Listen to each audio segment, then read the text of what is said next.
He's 10'6'3". He's sliding for you. Hey, 560 KBLU, Russ Clark with you on a beautiful Friday morning, and Greg Wilkinson still. Yeah, hey, nice to good see morning. you. Yeah, good to see you. And a special guest, because you're not special. I mean, you come in a lot, which is good. Yeah. And I count on him.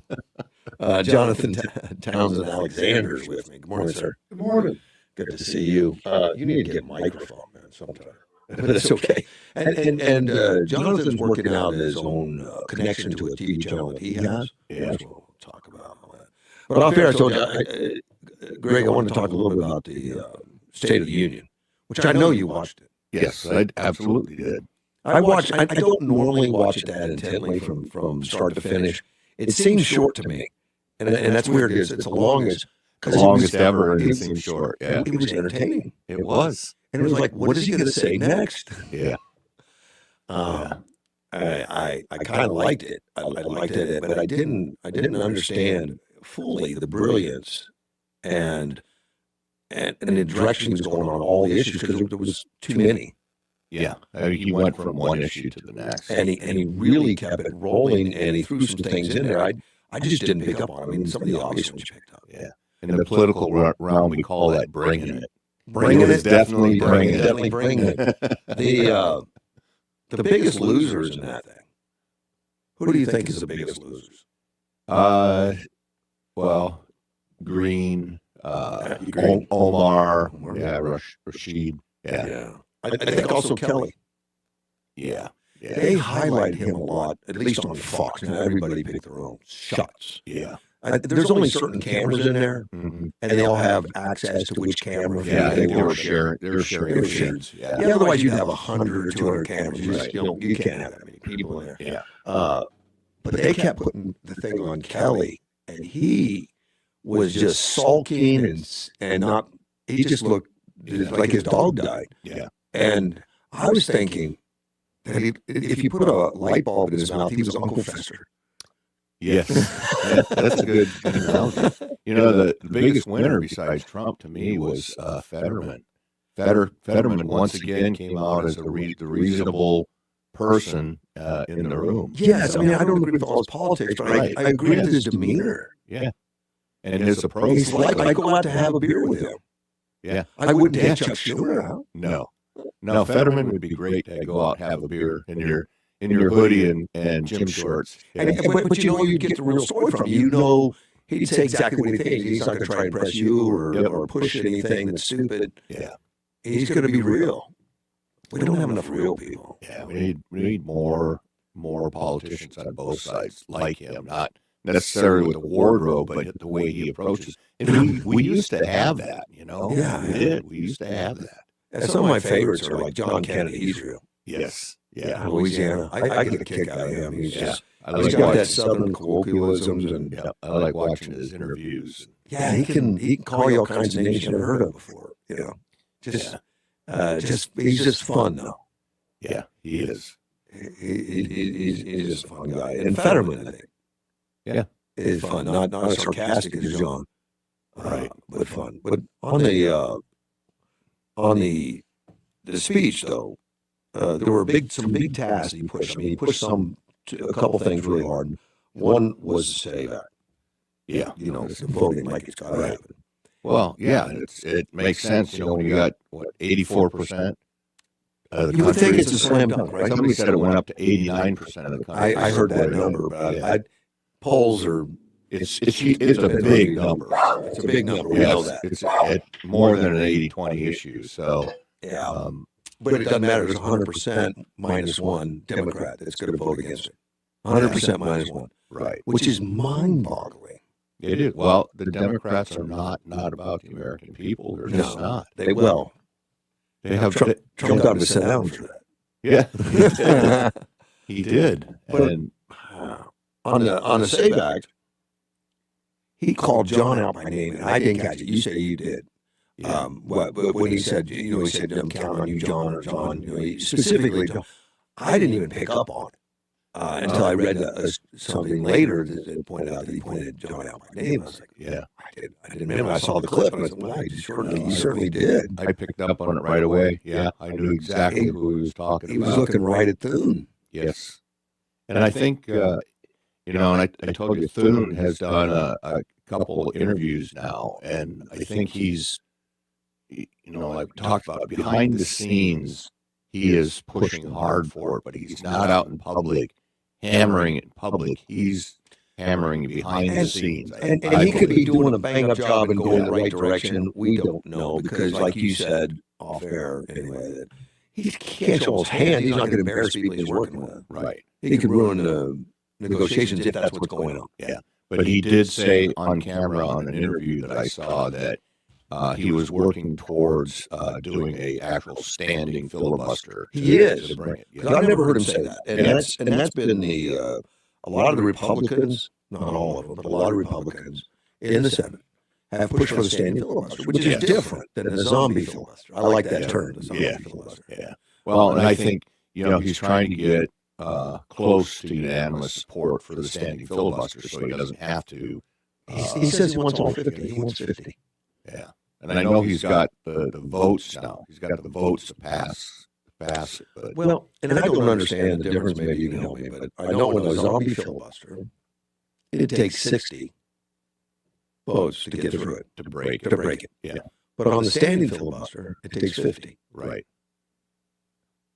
Now, and a lot of people are thinking that, and you hear a lot of commentary, you're going to change the rules.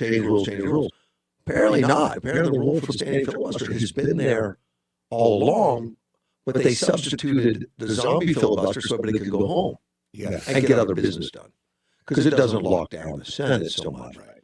It's just, by the way, we're still in filibuster on this issue, so let's go on to the next one. The standing filibuster literally stands and talks until I guess they don't talk anymore. Right.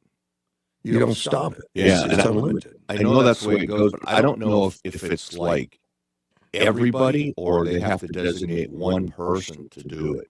And it has to be everybody because the records go into a month. Yeah. For the longest, it goes in. It's got to be around the clock. Yeah. You don't go home. Hakeem Jeffries did that stunt the other day where he spoke for 22 hours straight, broke some kind of record. Yeah. But that was a record in the house, though. And I don't know what he was doing. I mean, it didn't interrupt anything. He must have done it on a weekend. I don't know. Yeah, I remember listening. That's one of those things that you just say, yeah, nobody cared. Yeah, nobody did. Nobody cared. The only thing they wanted to know is, did you wear a diaper? That was the question. Yeah. And he apparently denied being prepared. Now, how do you stand there for 22 hours and not take a bathroom break? I don't know how you do that and not hurt yourself physically. Well, he probably did have a diaper. Yeah. You think he lied? You think he told me he didn't tell the truth? Is that what you're thinking? No. Yeah. The other thing he really did push on and key. I mean, there's a lot of things, but some of the key ones was the tariffs. Yeah. I was a little hesitant to see him start saying something negative about the Supreme Court justice. I mean, I didn't like it when Obama did it, but I think he was gentle on it. He was just more disappointed than he was. You got it wrong type stuff. He didn't like it. Yeah. And then it was some of the commentators came out and said that he snubbed the Supreme Court justices and didn't shake hands with them when he walked by. No, he did shake hands. Of course he did. I saw that. Of course he did. And it was Jake Tapper. Tapper had to come back and withdraw that. Yeah. I'm kind of, I listen to those people talk, and it's just like, you listen to them, and it's like, well, that's a lie. That's not true. And it just, I'm doing that more and more now. It's like, okay, they start talking, and it's just lies. But I'm kind of unsure what Trump's going to do on the tariffs now. Apparently, the Supreme Court took away one avenue of instituting tariffs for the president. The president was doing that through an emergency act of some kind. And they said you can't use that. Now, he's got other ways to do it. Apparently, I'm unsure what that is, but anything he can do is temporary. He has to go through Congress. Yeah. And right now, I don't think he's got support of even the Republicans. All the Republicans wanted to change some. In fact, they did on Canada. I didn't realize they did that. They voted Canada to be changed. So we're not going to have a single voice on the tariffs. And I know it complicates things, but that's our system. Yeah. Well, and the tariffs that he used were much easier to do. These other ones, they have to do an assessment before they can finalize the tariffs. And so that's what they're going through right now. They're doing that assessment. And then he'll put these other tariffs underneath this other statute in place. So, the way he did it was easy for him. He just, under an emergency declaration, he put the tariffs in place. I was listening to Glenn Beck the other day talking about tariffs. And Glenn Beck came out and said, look, these tariffs, I'm against them. I was against them from day one. I've changed my mind. Yeah. And because Glenn Beck does history. I mean, he digs into it. And in our country, and I think most everybody understands this, our country relied on tariffs for funding the federal government for the first 100 years or so. Yes. Yeah. We didn't have all those taxes. We didn't have the tax. We didn't have income tax. We didn't have all that other tax going on. Yep. And then we became like the world power. After the world wars and everything, everybody was destroyed. We were the producers. We were the people that exported. We exported everything. We didn't really import. I mean, we weren't getting anything from China. We weren't getting anything from Japan. We weren't getting anything from Korea. It was all us. So the income tax came in because we wanted to do away with tariffs because we owned it. Why would we limit our production? Why would we limit manufacturing with tariffs? Because then we get tariffs back. We're going to charge you, whatever. Right. And we're going to get a tariff back. And apparently we weren't collecting that much money on tariffs because nobody's importing. They're all blown up. Right. So we went to, and then we went to the income tax. But now we're not king of the exports anymore. I mean, we don't own the markets in chips or cars or energy. We don't own those markets anymore. We used to own them all. And then who we get as tax because no one's importing. Yeah. And it changed. It changed everything. And then we started relying on our own citizens and we started taxing labor. Yeah. Well, yeah. And I mean, what happened, especially after World War II, is that there was a conscious decision that our economy would help rebuild the rest of the world. How nice we are. Yeah. And, and that's what Trump's talking about. And that stayed in place. And it hasn't changed. Yeah. Well, conditions have changed, and now he's reversing that. And it's conditions change, not policies. Yeah.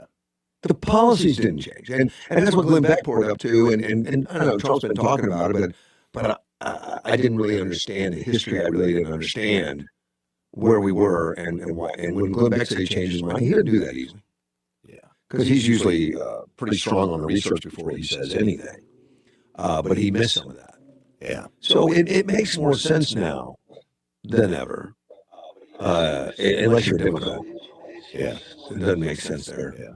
Can't do that. But yeah,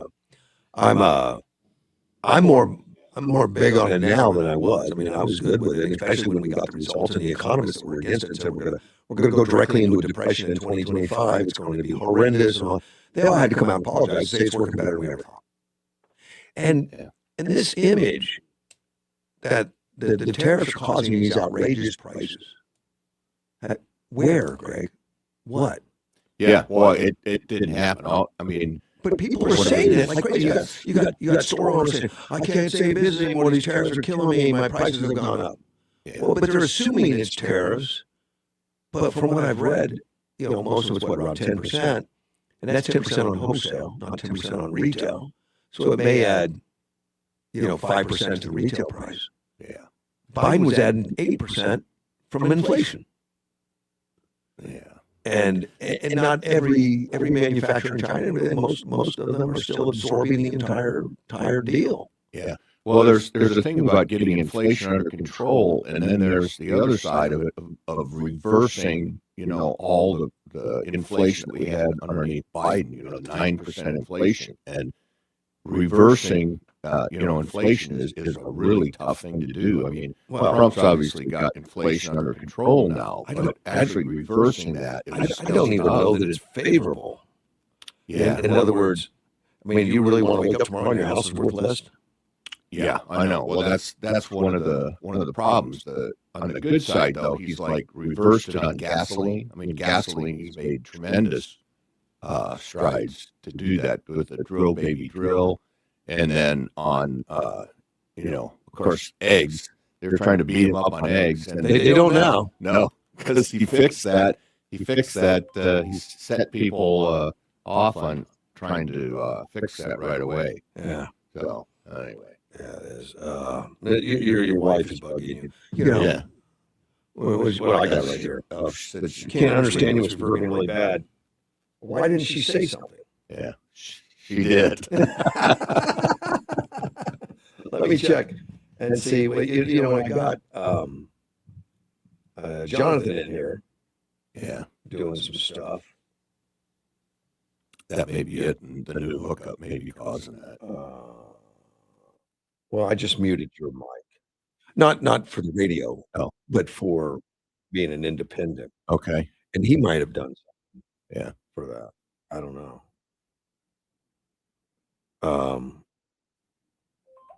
We'll see. Let's take she said that. Let's take a phone call. You're on the air. Good morning, Russ. Well, good morning, OG. How are you? Well, I mean, just think about $18 trillion worth of extra infrastructure coming up. Well, right. It is coming up. You're right. Because it hasn't all been invested yet. These are promises. Exactly. Yeah. But I think that 18 trillion, Russ, is just in the building structures of these manufacturing plants. Yeah. I think once production gets going, it's going to produce like maybe 25, $30 trillion worth of freaking product. And that requires employees. All those that's gone from the government are going to be working there. Right. So that means they're going to have, if they want to lie some more about claiming the insurance premium, then they'll bring out unemployment. And by their rule, down to about 2.5%, which is going to be a little high, of course. Remember, they only count the ones that are filing for unemployment compensation. Is that right? I don't know. Yeah, that's been like that for years, I think. Yeah. When someone gets laid off, fired, they file for unemployment compensation. Then that would supposed to be increase the unemployment. But when Biden and the Democrats need to decrease the unemployment, they hire like 2 million. Remember those 87,000 IRS workers? Yes. Yeah. Well, that would lower his unemployment, and that makes it look good. But there are government hires, not the private sector. All Trump's hires were in the private sector, and not one in the government. Right. Yes, said 100% were private sector hires. Uh-huh. Yeah. And that doesn't help us really, because we're spending the money to hire the people instead of collecting. We're not collecting in our government. Yeah. Well, you guys understand in 1970, when they gave non-freeholders the right to vote, that was the beginning of the decline of the country. Yeah. That's what's hurting them right now, is non-freeholders voting, because they have no investment. And they will tell you, and I have been told by certain people, that's why they rent apartments, because they don't have to pay property taxes. I said, you're full of it. And they get so mad, they don't want to allow you to explain how because I said, the owner does it, if he owns an apartment complex, because I've owned one, you just raise some rent. Exactly. Yeah, and they don't even get that. Now, what I want to talk about is the looks. The Fox had the best video of the cameos of the Democrats audience and others. That look you got from them was they know they don't have the New York Stanton hell of winning the midterms with that lion. They know that, and that's what they're worried about. Was that everything Trump accomplishments, they cannot even match 10% of that. And they're in a hole, and they know that. So they got the lie to get out of it. Look at Spanberger, what she did. on day one. Yeah. Well, she was a moderate when she Yeah. ran. Big time. It didn't last long, did it? About an hour. Yeah. The day one, she wanted to invoke something like, "If you freaking do," like walking a dog taxi if you hire somebody. Yeah. Well, that would be old people with a pet Yeah. on Social Security having to pay a tax for someone walking their dog. Or the person walking the dog has to pay the tax on the fee. But if you remember right, the Democrats stood up and cheered and clapped when Trump said, "Well, those Democrats, they just want to raise your taxes." They stood up. They clapped. Yes. I don't think they're hiding it anymore. That's your non-freeholders. Yeah. And that's why, look, we have been, George Soros,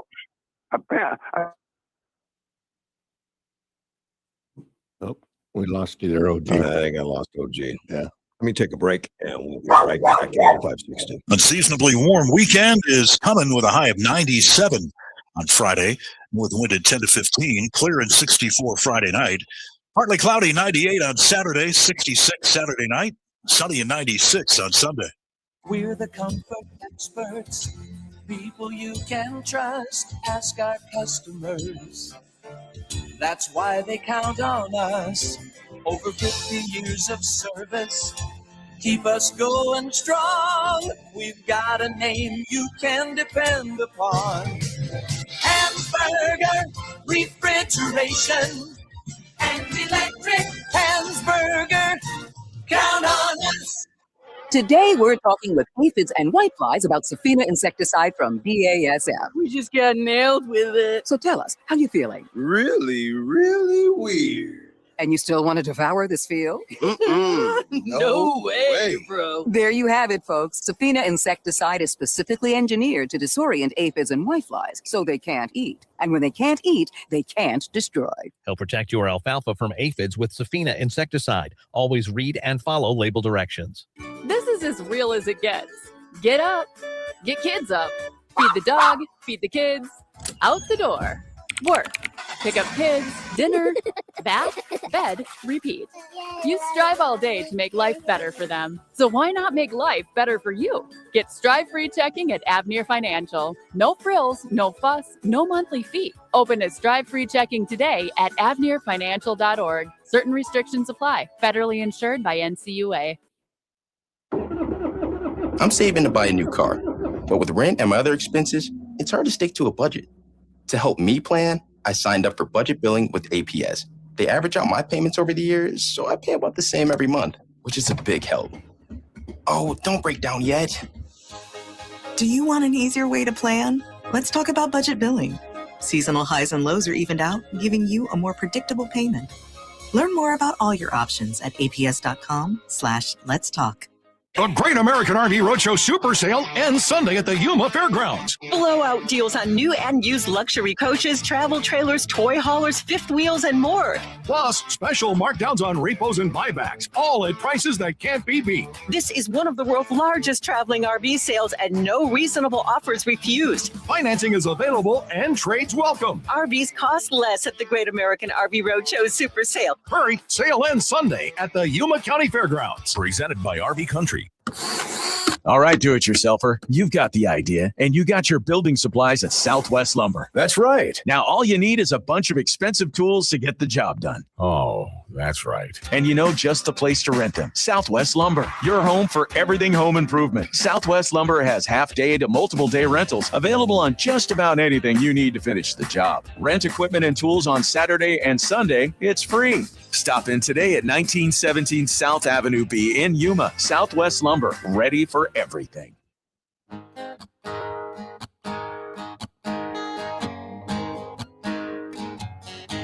AM 560 KBLU. Russ Clark with you. Greg Wilkinson's in studio. Yeah. Hey, good morning. We got Jonathan still hanging around in the studio. Good morning, Good sir. morning. And on the phone we have someone from DC. Oh yeah, Not normally from DC, but he woke up in DC this morning. not anyway. a politician. Barry Todd's with me. Good morning, Barry. Good morning, brother. How are you, man? I'm doing good, doing good. Had a long night last night with our mutual friend, Mr. Edward. Yeah, I understand you went out with my fact checker for a little bite to eat. Yeah, I did. Yeah, I did. We had a good time. Yeah. Where did you end up? What restaurant did you end up going to? Oh, Morton's, of course. Oh, you did go to Morton. okay. I mean, that's his Yeah, all-time favorite. But yeah. That's like me going into Dave's Barbecue in Yuma. He knows everybody. Oh, buddy. Buddy, he can take you to many restaurants in town where he knows everybody. Oh, I know. He does. Oh, that was a joke, man. Okay, yeah, but he does. He is donating something, Barry, for the Lincoln Day dinner. He's sending. Oh, very cool. He is sending some alcohol, and that alcohol comes from the Mount Vernon. It's made in Mount Vernon, according to the original recipe that they dug up a few years ago, where they dug up the original recipe for making the whiskey and making Burgundy, brandy or something. And he's also sending an invitation. Anybody, any couple that wants to buy, and I'll do it at auction. Buy at a dinner on the night, in DC. On him, he'll take you personally in his limo and stuff.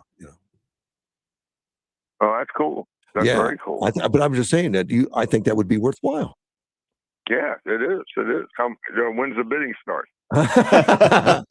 Well, I don't know. But he took Helen and I out one time, and he says, "Do you want to do, the traveling, whatever?" And I don't know. I said, I don't know what he called it, but he has a name for it. We start out at one restaurant strictly for appetizers and a few drinks. And then we go to another restaurant for a meal and maybe a drink. And then we go to another restaurant that specializes in, and he owns them all. Another one that he specializes in desserts. And I know we were out on town for like 4 or 5 hours, I think, but it was one time. And there was always a car waiting. The car was right there. He had somebody. So we didn't have to worry about transportation. We didn't have to worry about anything. It's kind of nice. It is. It's a beautiful thing. Yeah, it is. And he just likes people. He likes people. He enjoys those kind of things, and he doesn't mind helping the fundraisers that we're doing here in for Lincoln Day dinner, which is really he likes Yuma a lot. I don't know why Russ Clark lives there. I don't know. You'd think that'd be a distraction, maybe. Now you've been in DC for a week now, and that was with the Rangers Memorial. Yeah, it was that, as well as we have an office here in Arlington. Oh, you do? Yeah. We have offices. I guess I keep from forgetting. Virginia to California. Your business is getting to be pretty statewide. It is statewide. Yeah, it is. We're in 30. We have clients in 38 states. I think it is 36, 38 states, something like that. Wow. And some throughout the world. Just depends on where they're at. Yeah. Man, that your growth has been phenomenal. And we've grown 500%, over 500% in 7 years. So, have you become more of a manager traveling to verify everything's in good shape versus a guy that's working the office? I do a lot more CEO stuff now, CEO and chairman of the board stuff. Yeah. Well, you got Sergeant Major Kim in charge, so she's she's actually sitting right across from me. She just heard you say that. Is that right? Well, Edward has the same setup. He has somebody called the Fuhrer. I don't know if you know. Yeah, we talked about it last night, how they were similar. Yeah. I mean, she's tougher than he is. From his stories, I mean, he's afraid of her, I think. Oh, yeah, I'm afraid of Kim. I guess that keeps you both honest. It is. He's the only person that I give the permission to come into my office and stand on my desk and tell me, what the hell are you doing? Yeah, that's why Edward doesn't go in the office some days, I think. Yeah. He found out he was having dinner with me, and she flew in from Australia. Oh, she did? Yeah. Wow. She flies out today because she has to get home in time for her son's school thing that's going on. I've never met her. Yeah. I've talked to her. I've had demands on email from her. Yeah. Well, he read my book. Him and his son both. I signed an autographed copy last night for him. Autographed a copy for him last night. Oh, really? And I'm sure if Edward gave you a critique, it was serious. He doesn't. He's not going to try to make you feel good. It was really good. He goes, "How you got through that?" He goes, He goes, "That's unbelievable what happened to you." Yeah. It was good. It was good. Yeah. So I'm glad you enjoyed it. And he had a son there with him. Oh, no, he didn't. He asked me to go ahead and autograph the book for his son. Oh, okay. I was going to say that's pretty late at night for the boy. Yeah, Edward's a strict we were dad. out pretty late. I had to call I had to call chicken and say, okay, I'm done. I got a flight out in the morning. Yeah. I said, unless you want to go ahead and fly me back to you in one of your private jets, I can't miss my flight. So he sent you home. Good. Yeah, exactly. Yeah, he's protective of Edison and Madison. That doesn't, he's a dad first and foremost. That's very Oh obvious. yeah, he takes them everywhere from what he shares. He does. He does. Those kids are getting quite a childhood, quite an education. Yeah. That's They are. it's kind of unbelievable. They've been to more places in the world than all of us combined, probably. They And do in some the better travel. places. Yeah, you went to the nice places. Yeah. Yeah, exactly. Yeah, you didn't have to dig a hole to sleep in, buddy. You didn't. Correct. Okay. Oh, they weren't wearing a ghillie suit laying out in the woods for 2 weeks. No. They haven't had that experience, I don't think. So you're coming back today? Yeah, I'm coming back today. I'm at the airport right now. I'm flight board's in about 30 minutes. Now, did you have a chance to watch the State of the Union? I sure did. And your feeling on it is? It was probably one of the best speeches I've ever heard him give. I think most people would agree with that. I love it. He's playing chess, and everybody else is playing checkers. Yeah. And I love watching him go. And he set them up. He set the Democrats up, and they walked right into it again. They do it every time. More than once. I mean, it was multiple times. Yeah. That he kept doing. He made Mark Kelly look like he really is, like really bad. Well, he is really bad. Yeah. He looked so slumped over and terrible. I wanted to put a light bulb in his mouth. He looked like Uncle Fester from the Addams Family. A lot of people think because some guy made high rank in the military that they're special. I learned a long time ago, just because you have, birds or stars on your collar doesn't make you a good leader. It just means you know how to be in the right place at the right time and play the correct politics, especially over the last 20, 30 years, probably 20 years. Once Obama terminated everybody in the hierarchy, they've lost their way. They don't remember what honor is, which is doing the right thing no matter the cost, and it's very frustrating. Yeah, a lot of people don't know that Obama appointed a whole bunch of generals when they were hanging around, and these generals were really to kind of change the military, and people really didn't see that happening. I mean, you and I in the military, we knew it happened, but now it's pretty much been undone, and every time they fire a general or it retires or something, it gets headlines. But when Obama put this, I don't know if I say curse in place, people just didn't see it. But yeah, now it's out there, and people are now starting to understand. I'm hope.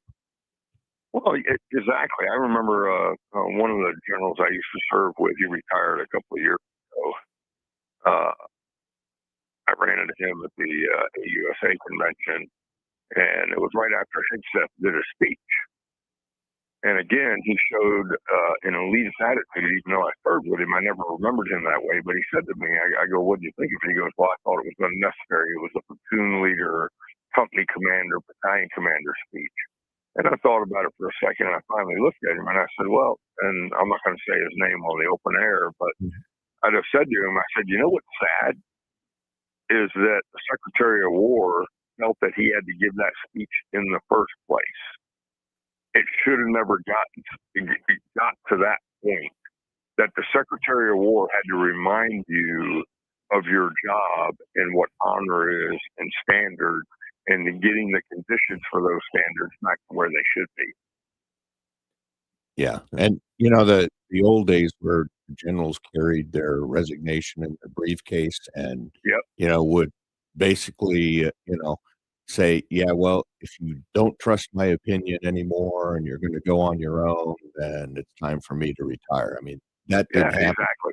We saw that over and over again with Obama and Biden, and it's like the debacle in Afghanistan. I got to hope that the generals told Biden not to do that, but when he did it anyway, there should have been several resignations, and no accountability, and nobody resigned. You nailed it. You nailed it on the head. Is that Greg? Yeah. Yes. Yeah, Barry. Hey, what's up, battle buddy?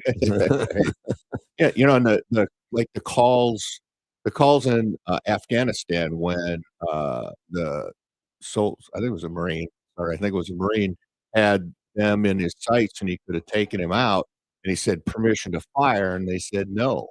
Well, and people died because they made stupid decisions. In Beirut we had the "Don't Shoot Back" saloon. I don't know if you remember that way back when, where they weren't allowed to, return fire and engage. And then, of course, everybody got blown up, and finally that changed. Well, people forget. And so we had kind of gone back to where things were centrally controlled, under Biden out of the White House. And it wasn't Biden, but one of his people on his staff was controlling, who pulls the trigger. And now we've gotten away from that. And you see those results in, Venezuela when we took out Maduro, and the strike in Iran. You see the results when you let the commanders and execute and don't have those command ties back to the White House. Well, you're exactly right, Greg. And the thing about it is that this actually started with Truman. And I truly believe that. You go back, you and I have had discussions. I served in Korea for 19 months in the early 90s before we turned the DMZ over to the South Korean Army. The American people don't know that everybody that went to Korea from 1953 to February of 94 were in a combat zone. They don't know that we were in a combat zone. We slept with our weapons. We maneuvered in minefields. There were over 40 years, over 4,400 infiltrations and engagements in the DMZ. And you know how much combat recognition those people got? Yeah, none. None. I didn't even know it happened. Yeah. Yeah, exactly. Oh, yeah, I lost a soldier in 92. May 15th, 1992, died in my arms. Wow. Specialist Alan Wamica died in my arms. His last words to me were, "I'm dying, sir, ain't I? I'm dying." Man. Shrapnel in the chest. What did he get for it? His wife got an insurance check and a nice little ceremony, and that was it. Man. Yeah, and I think that's one of the lessons learned from Vietnam. That was obviously a war controlled from the White House, and if they had just let people go, it would have been a lot different. But it was war is supposed to be by politics by other means. It's not supposed to be controlled and run by politics. So exactly, when you engage the war fighter, that's when hands come off, and you let the war fighters do. And the further you can push decisions towards the front, the better and the more, the better that you're going to do in the combat. You don't think the Venezuelan operation for those 2 hours will get Maduro was controlled by the White House? No, I think they watched it. They watched it. Yeah. No. Yeah. And see, that's what Barry and I talk a lot about leadership. That's what leaders do, is they get the most competent people that they can find and let them do their job. And that's how you win versus, what's happened under Biden and, in Vietnam and stuff like that, is you get those amazing, competent leaders and you stand behind them, support them, and back them up. And that's how you win. Yeah. And I think Trump recognized, I mean, you saw he did it even at the speech for the other night, State of the Union. He gave medals to war heroes. Yeah. Even a Medal of Honor to that helicopter pilot. That was wonderful. But think you talk about that, Russ. Let's talk about that. Okay. 1952, that captain of the Navy, everybody knew he deserved the Medal of Honor. Right. Why wasn't it given to him then? Because it was all super secret squirrel stuff. They didn't want the American public to know we were at war. So they hid it in the closet. And the fact that guy's still alive, it just blows my mind. And they're able to give it to him now. He was able to receive it. But it shouldn't have taken 70 years for him to get the medal that he earned. No. 74 years ago. Yeah. He apparently didn't even tell his wife for 50 years. Yeah. I mean, think about that. You're one aircraft going up against 7 MiG. You shoot down 4 of them. You got 263 bullets in your aircraft, and you still fly it out and land it on an aircraft carrier. And sworn to secrecy. Can't talk. Yeah. And that's the same way Korea was. You know, every time we had infiltrations, they would never report them up. And this is what's bad. The Army made the standards so different for Korea, and all the services did this. And the reason I'm bringing that up is because there's that captain right there who it was so super secret squirrel, it shouldn't have happened.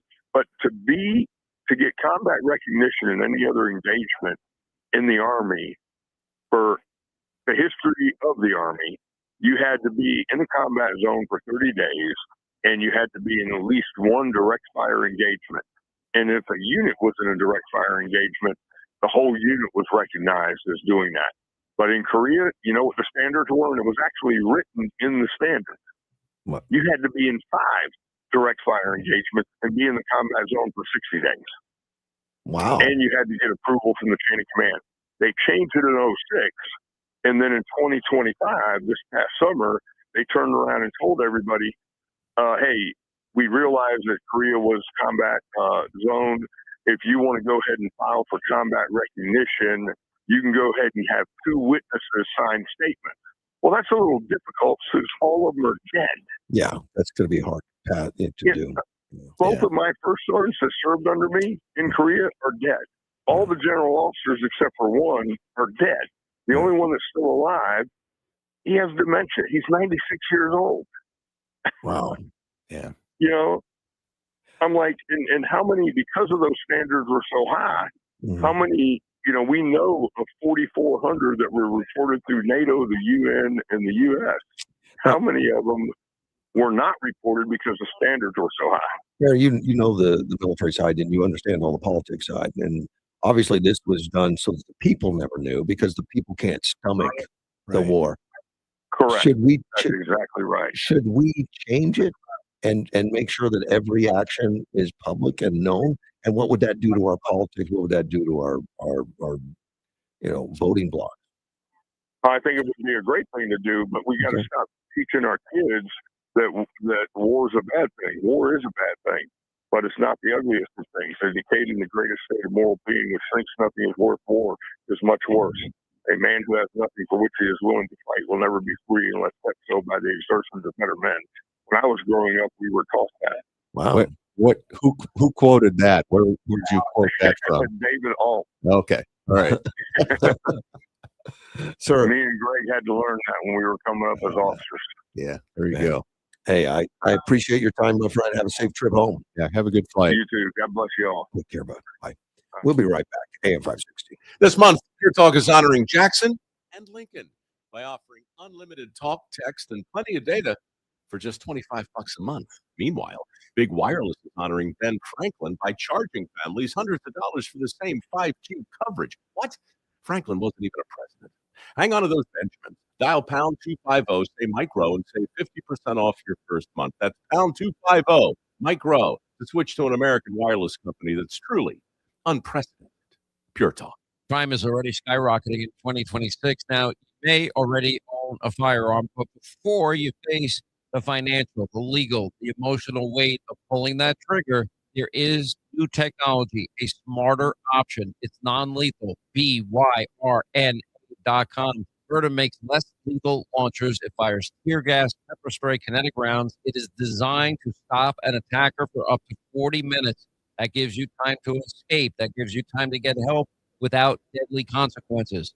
Now, remember, it fires at 400 feet per second, and it has serious stopping power, enough to shut down a threat very fast without the legal, moral complexity of using lethal force.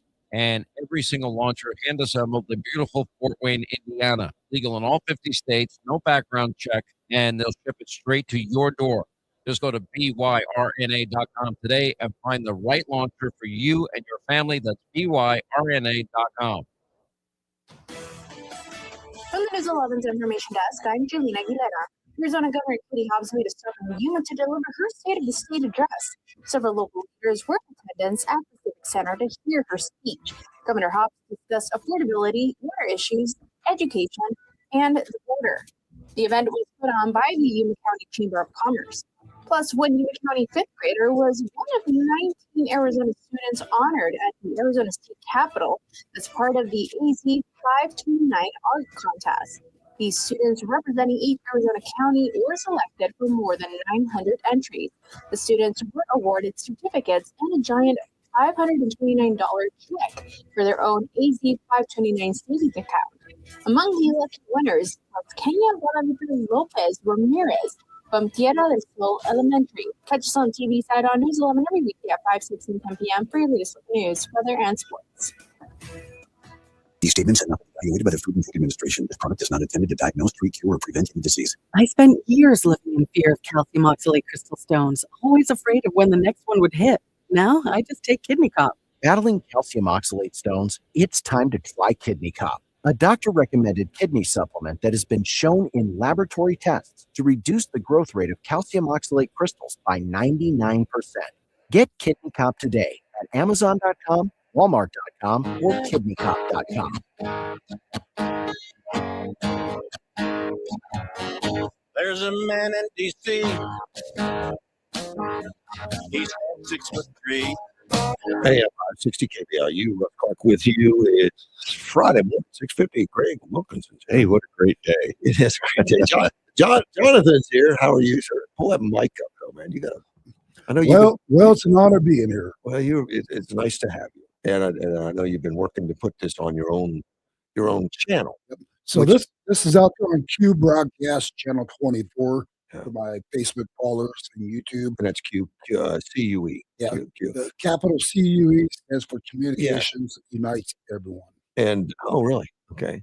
And you and I are going out on the border today. Yes, sir. And you've got some plans made with a congressman, or yeah, Senator Phil Hart out of Idaho. Out of Idaho is going to be out there and wants to see some of the border operations. That's correct. And you're going to let me go with you. Yes, sir. And this is Senator Hart's fifth time down to the border. And Greg, that sounds like just bad judgment on his point. Yeah, I think so. Yeah. I Take care of the old man. Make sure I'm comfortable, man. I'll make sure I bring you a lunch. We'll do lunch. That's all right. We'll do all that. Let me see. Edward, my fact checker, says it was a pleasure meeting Mr. Todd. See, now he's just being polite. Yeah. Yeah. Todd, no, Todd's a fun guy. He's a great guy. Yeah, very is. He's quite and he wants to get things done. He wants the country right. I mean, he's a patriot. Yes, very much so. And he says, as my father always told me, we should always honor those who serve, particularly those who have had to find an alternative to military career and do it in such as the Army. So the digs don't stop. Yeah. And that's that rivalry. Barry unfortunately joined a quasi-military army. Yeah. Organization. According to some. Now that's not to me. That's not me. I don't say that. I honor him. We rib each other endlessly right up until the time when the stuff starts flying. Then we're your brothers. Yep. Then we're brothers. And I think that's the way it is amongst all the services and everything. And then when we're done, then we start right back in. Calling each other names and stuff. Yep, exactly. That's why you got all those names like Squid, and Doggy, and all that stuff. Yeah, Jarhead. Yeah, and nobody gets on. It doesn't cause any fights, does it? No, never. No. Depends on how many drinks are flowing, but yeah, no, not between you. Bill Clinton is going to go into some House Oversight Committee investigations or testifying, I guess, today. And Hillary did it yesterday. Yeah, and I like the summary that I heard about Hillary's testimony was basically, well, you got to ask Bill. That was her testimony. I don't know anything. You got to ask Bill. She looked really just angry about it. Like how dare you ask me to come to this thing? She was really bent about doing it. In fact, they denied it for quite a while. They were going, the House Oversight was going to, go after them and grab them, probably put them in jail if they didn't come in. Yeah, they were going to be prosecuted just like and they agreed under the condition you come to my house. Not their house actually, but in their town. Right. And they said, who knows how many people? 50 people up there. It has to be because there was 10 Republicans, probably 10 Democrats and their staff and all that other stuff. Yep. Yeah. And they had to get hotels and spend all that because the Clintons wouldn't come to the room that was set up in D.C., which Well, isn't that far. My guess it was one of those that, they negotiated. I don't know why you negotiate with those people, but I guess reasonable accommodation. But I think it's probably one of those like, well, we'll make them come up here because they'll never agree to that. I And they think- go, okay, we're there. I think that's it. Yeah, I think Like, that's it. we're there. I It's just like, think it's oh, a crap. game, Yeah, expensive one, yeah. but it's tax dollars, so they It got is. money. Wasn't that like 3 or 4 times? Got to get near the mic, man. Yeah. Wasn't that like 3 or 4 times they canceled out? I think they denied it at least that much, Right. Jonathan. I think they did, and I think it got down to the House was going to push forward the paperwork to have them arrested. Yeah. Then that day they said, okay, we'll do it. Yeah. Under Well, these conditions. Yeah, well, William Jefferson Clinton's going to have a hard time denying things because they have all those pictures. He doesn't have right. I did not have sex with that woman, Monica Lewinsky. Yeah, like he doesn't have a hard time denying. He gets caught though. Yeah, he does. James Comer's investigating. He's the guy, the chairman of the oversight that's going to be doing. He's anticipating that Bill Clinton's deposition will be even longer than Hillary's. Unless he takes the fifth, because we've seen that before. If he takes, That's all Hillary did when she was deposed on other issues, like Benghazi and stuff, right? Or about the tapes. But but we've seen that before, where somebody comes up there and they're expecting, okay, going to answer questions, and all they do is sit there. I take the fifth. Well, Greg, why is this not open to the public? The Clintons wanted it open to the public. Well, so there's some thoughts behind that, and this goes way back that politicians tend to perform for cameras, instead of so a 1 hour hearing can go to 4 or 5 hours once you put a camera in front of You think that politicians. that's real? And 100%. Well, I mean, I know it's real, but I mean, you think that's Yeah. why they did it? I would say probably they didn't want to give them a chance to perform in front of cameras and the public, and this way, the committee can control it a little bit better. I really think that's it. I couldn't figure it out. I was like, well, I would have thought they'd want it there. Well, see, this way they can control it, and then when they're done, they can release the video and they can release this stuff. So they're more in control of the environment and what goes out. And obviously, Hillary said stuff the other day, and Bill could go out and say a bunch of things too after it. But the committee then controls what's released to the public, and they don't have these performances. Well, some staff members took a picture of Hillary and put it out on social media during and shut the whole thing down. Hillary said, "That's it, I'm leaving." You said it was not going to be public, and here I'm in the picture. It's just a bunch of drama. Yeah. Well, that's what they are. Of course, that staff member's an idiot. Yeah. I mean, it was particularly. I mean, they said it's private, no cameras, nothing. Right. And he takes upon himself to get out his little cell phone, take a picture, and put it out on social media. Hopefully they send him back to D.C. to pack his things. I would guess so. Yeah. I would guess so. It's probably a Republican staffer, but Probably. remember those staffers. A lot of them are young kids. Yeah, they are. So they are the social media generation. He was excited about being in the room with Hillary. Yeah. He's probably 19, 20, 21, something like that. And like, oh, I can get the scoop on this one. I'll get 1,000 likes for this one. Yeah, he's gonna get more likes he's ever had in his life. Yeah. Until he has to go explain to his parents why he doesn't have a job anymore. Yeah. That's James Comer takes the time to go out and says no one's accusing at this moment that the Clintons are guilty of any wrongdoing. No. Just the 30, 40, 50 pictures that are out there. Other than that. The interesting thing on Epstein, and that's what this is all about.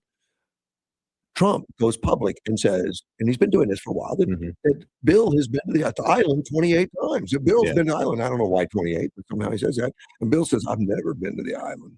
Yeah. Which is true. And then in 2011, there was one of the ladies that the underage women said, yeah, I met Bill on Epstein Island. But now she killed herself. Yeah. Imagine that. I don't know what they went through, but it was not good, not pretty. Right. Yeah. And she's the one that actually said that Trump was like a savior. He was a great guy. Yeah.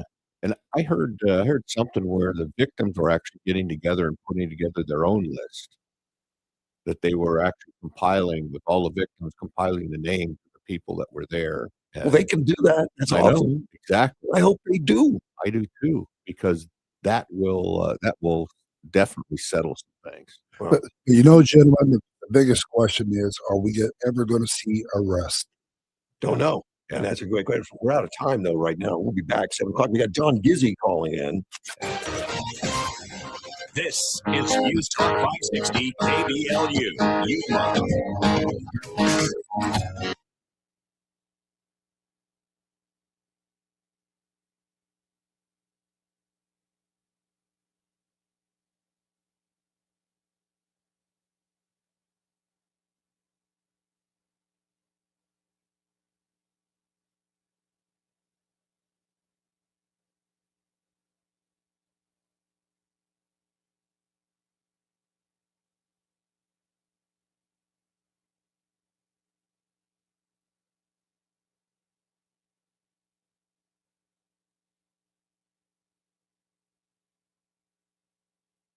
Your talks without a deal. Talks is Jonathan Savage. The U.S. is demanding in those talks that Iran scale back its nuclear and missile programs, and Vice President Vance is involved today. The foreign minister of Oman, who's been facilitating some of these talks with Steve Witkoff and Jared Kushner and the Iranian, plans to meet with JD Vance today to try to talk to us out of a new Middle Eastern conflict. Talks is a few days near the White House. Former President Bill Clinton will be questioned in 2 hours in Chappaqua, New York, where he lives, about the Jeffrey Epstein sex trafficking investigation by the same House Oversight Committee that his wife Hillary Clinton talked to for hours yesterday. I don't know how many times I had to say I did not know Jeffrey Epstein. Democrats want the committee to also question President Trump about him being in the Epstein file. The president will go to Corpus Christi, Texas today, campaigning for Republicans before Tuesday primary, touting an economy he says is roaring. We got an inflation update this morning. Prices at the wholesale level rose 0.5%. That is hotter than the 0.3% that was expected in last December's number. Well, the annual rate of producer price increase dropped slightly to 2.9%. Fox Business Network's Warren Simonetti also reports. If you strip out volatile food and energy, core PPI year over year in January, 3.6%. The market is selling off further on this information. As for that looming sell-off, Dow futures down about 500 points. Americans listening to Fox News. This month, Your Talk is honoring Jackson and Lincoln by offering unlimited talk, text, and plenty of data for just $25 a month. Meanwhile, Big Wireless is honoring Ben Franklin by charging families hundreds of dollars for the same 5G coverage. What? Franklin was even a president. Hang on to those Benjamins. Dial pound 250, say micro, and save 50% off your first month. That's pound 250, micro, to switch to an American wireless company that's truly unprecedented. Pure Talk. My name is Whitney Allen, and I'm a widow. My husband, Ryan, died. We never thought he'd ever have to use life insurance, but the unexpected happened. With Ethos, signing up was fast and 100% online. You can get a quote in seconds, apply in minutes, and get same-day coverage. No medical exams, and you can get up to $3 million worth of coverage. I am grateful we were prepared. Get your free quote at ethos.com/term. That's ethos.com/term. Thanks, spokesperson. Terms and application may vary. Online health questions. My name is Whitney Allen, and I'm a widow. My husband, Ryan, died. We never thought we'd ever have to use life insurance, but the unexpected happened. With Ethos, signing up was fast and 100% online. You can get a quote in seconds, apply in minutes, and get same-day coverage. No medical exams, and you can get up to $3 million worth of coverage. I am grateful we were prepared. Get your free quote at ethos.com/term. That's ethos.com/term. Thanks, spokesperson. Terms and application may vary. Online health questions required. To be a part of Russ's show, call 928-344-5258. That's 928-344-5258. Listen to KBLU from 8 to 9 every Monday morning to Life, Death, and the Law. Sean Carter and Adam Hansen discuss estate planning options. Learn how you can plan your estate using a will or trust to protect your family and secure your legacy. That's Life, Death, and the Law every Monday, 8 to 9 a.m. on 560 KBLU. We're the comfort experts, people you can trust, and our customers. That's why they count on us. Over 50 years of service, keep us going strong. We've got a name you can depend upon. Hamburger, refrigeration, and electric hamburger. Count on.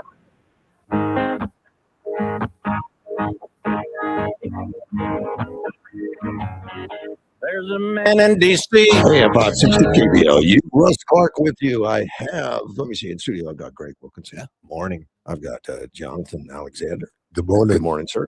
And on the phone, as promised, I got George Braun and his wonderful guest, John Gizzy. Good morning, George. Hey, how you guys doing? Doing well, sir.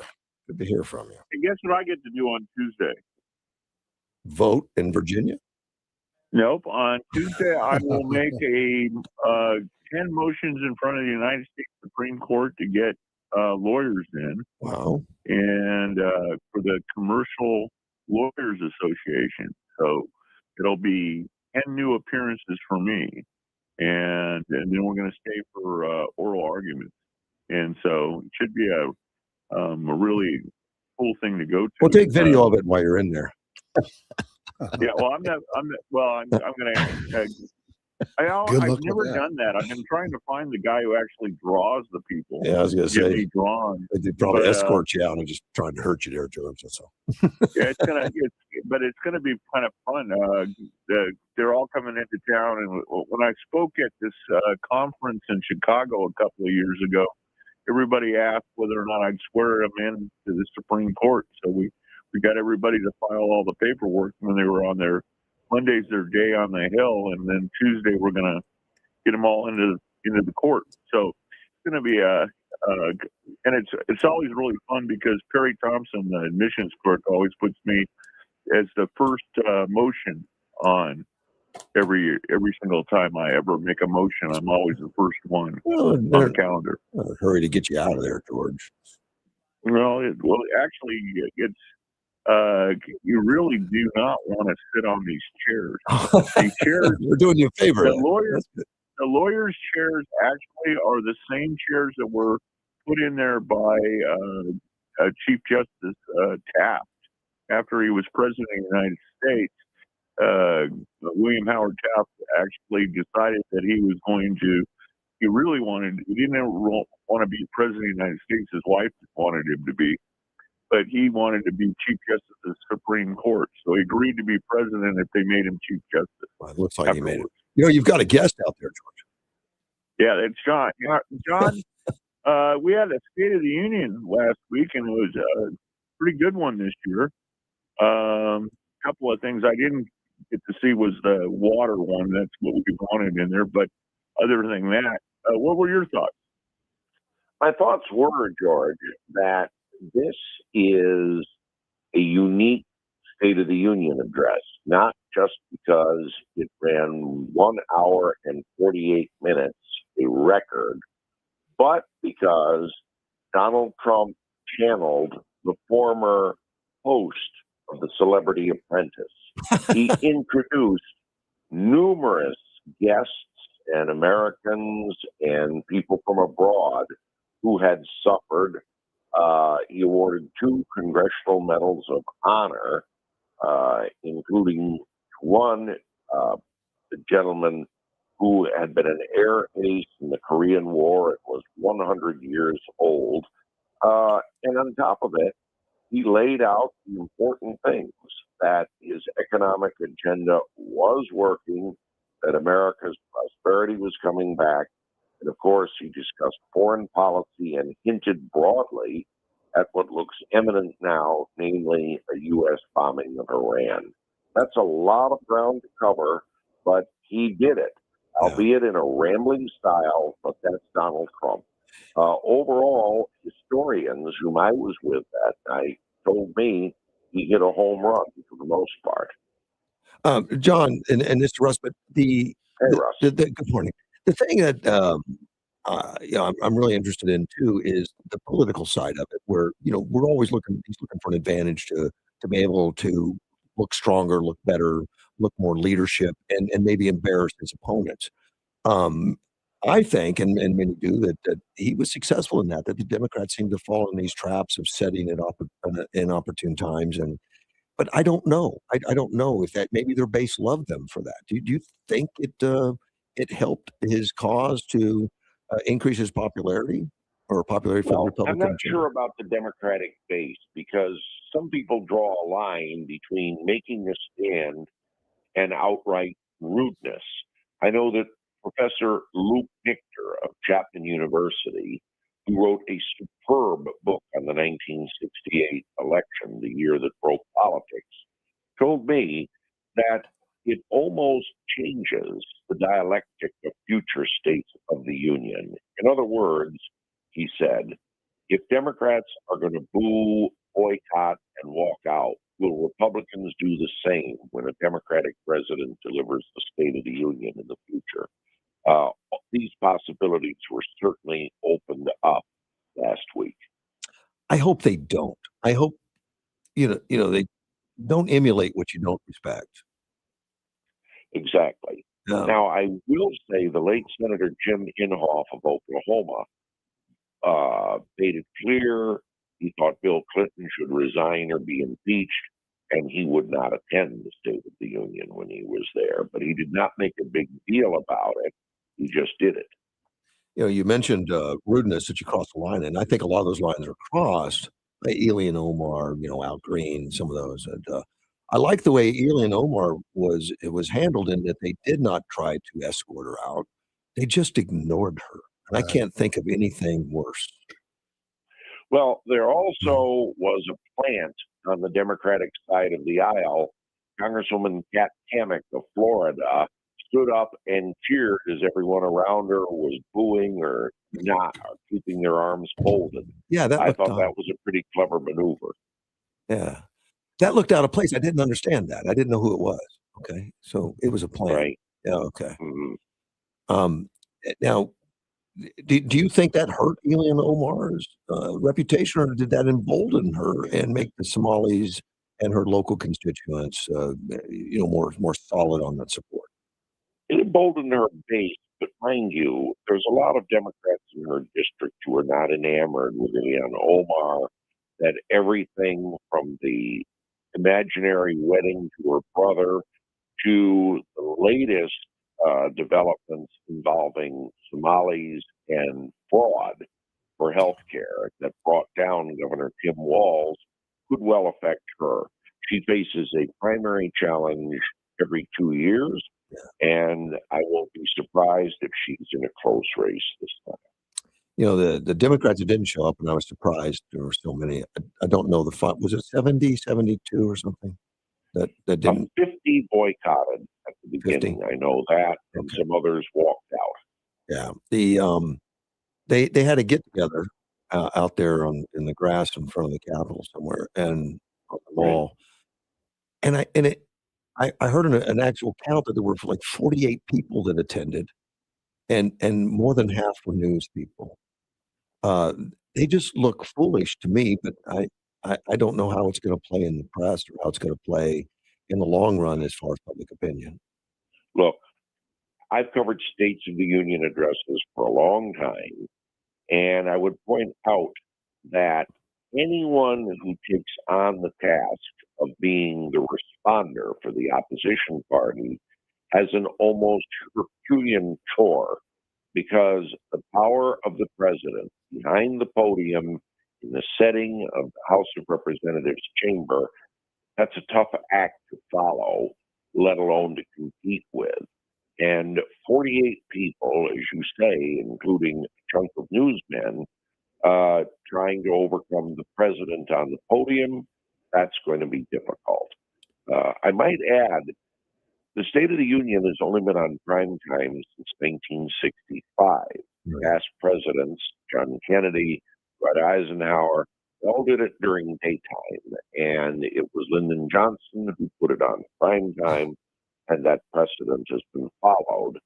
As for responses to the State of the Union, I would say that a lot of people have fallen short, including some nationally recognized figures. Bobby Jindal did not come across well when he spoke from the governor's mansion in Louisiana to respond to President Obama. Marco Rubio to this day jokes about how he paused to drink from a water glass, and that's what the press focused on. Wow. It's a very difficult act. I can only think of two Republicans who rose to the occasion.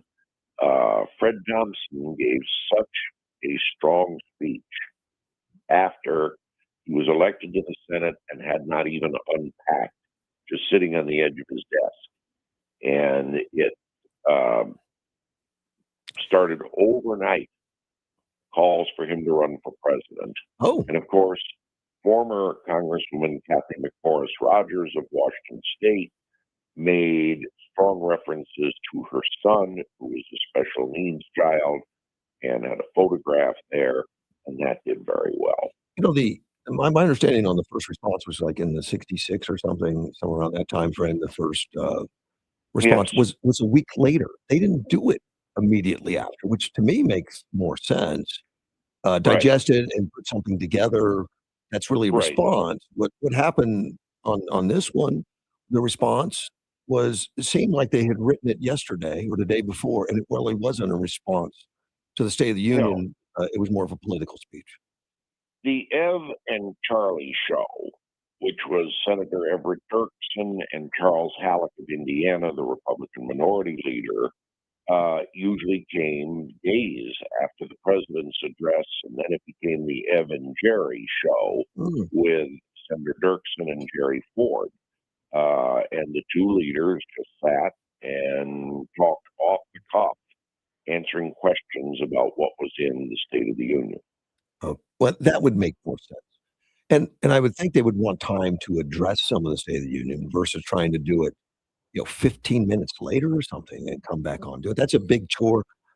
And as you say, nobody does it very, very well, or very few people do. Very few. Former Senator Jim Webb, a Democrat from Virginia, gave a very good speech, and he was sitting next to a photo of his father, who, like him and like his son, was a decorated combat veteran of World War II, and it was very moving. Was there any winners on the Democrat side that looked like leadership or looked good? Was there anybody stands out? No, I have to come right to the point because I watched carefully who the cameras went on, and they went on figures who were controversial or drew attention to themselves. Al Green was a very difficult primary this Tuesday, I might add, in Texas. Nancy Pelosi, whom the president referred to when he said he supported the Stop Insider Trading legislation. I can't think of anyone the media focused on that was noteworthy, let alone came over well. It looked like, and I was watching it on Fox News. Of course, they're all getting the same camera feeds. That's not. They don't all have their own cameras in there. I'm sure they get to select which feed they want to, highlight. But they all look bad. I thought they would focus more on Fetterman because he's kind of controversial. Didn't see a lot of that. No, and Fetterman is increasingly popular with Republicans in Pennsylvania. I don't know how that helps him. Yeah. I interviewed Governor Shapiro, Democratic governor, mentioned as a presidential candidate, and asked him, did he support Senator Fetterman for re-election? And he said he hasn't announced for re-election and hasn't said his plans. He also denied rumors that they don't speak, and said they just worked together on something recently. So that's a big issue right there. He's controversial within his own party. Yeah, and of course he's a senator, so he doesn't go up every 2 years. I wonder. I mean, I would assume he's going to be primaried heavily. I'm sure he's probably a thorn in the side to some of the Democrats. I would guess. My understanding, he's more popular in Pennsylvania with the Republicans than he is with Democrats right now. Right. By the polling. That's what I heard. Yeah, John, he's a guy I would go out and have a beer with. I think that's his image right there. Yeah. So, right. Yeah, and he seems to speak his mind and what he feels versus party line, and that's unusual on either side of the party line. Hmm. Yeah. Elizabeth Warren stood up and clapped during the ribbing of Pelosi, and I have been watching an interview of Pelosi afterwards, and she did not look happy about it. I think it was new information to her, but I think that just goes to really show the lack of unity in the Democrat Party. It seems to not be there, and I was always jealous. I thought the Democrats did better than Republicans on unity. Hmm. I'd have to say this, that the Elizabeth Warren is a reformer and has always supported the Stop Insider Trading legislation. So I think that might be more of her in favor of that than in a way of criticizing Pelosi. That's always been her position. I noticed the camera went on her a lot, Yeah. and she was almost immobile. Yeah. John Thune got called out, which I didn't catch when I watched it live. I didn't catch because he said just John, talking about the SAVE Act, and he was counting on John to push that through. Well, the SAVE Act, which is voter ID, is something that conservatives everywhere favored. We were just talking about it before I checked in with you at our daily Zoom call meeting. And I would say that it's going to be a problem because you've got so far 3 Republicans who say they won't vote for it in current form. The Democrats are also overwhelmingly favor it. The Democratic voters, yeah, Yeah. 80%, I believe, do. Yeah. But this is something that Thune is surely going to work on. He supports it, but remember, he's got to deal with the filibuster, and then he has to deal with dissent within his own party. a big job, but the filibuster is a big question. They're talking about not the zombie filibuster, but the traditional filibuster, which would be the talking filibuster, which Right. hasn't been used in how long? I mean, that's not been used in a long time. No, it hasn't been. Now, individual senators have used it. Rand Paul, for example, spoke 13 hours one time on a particular issue, as did Ted Cruz. And this was in Trump's first term. As for the filibuster used to hold up a vote, that's very rare.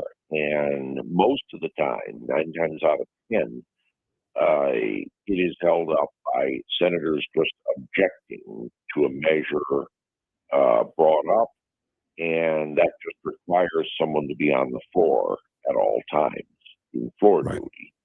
I think you have to go back to Senator D'Amato in 1992 when he spoke against something that was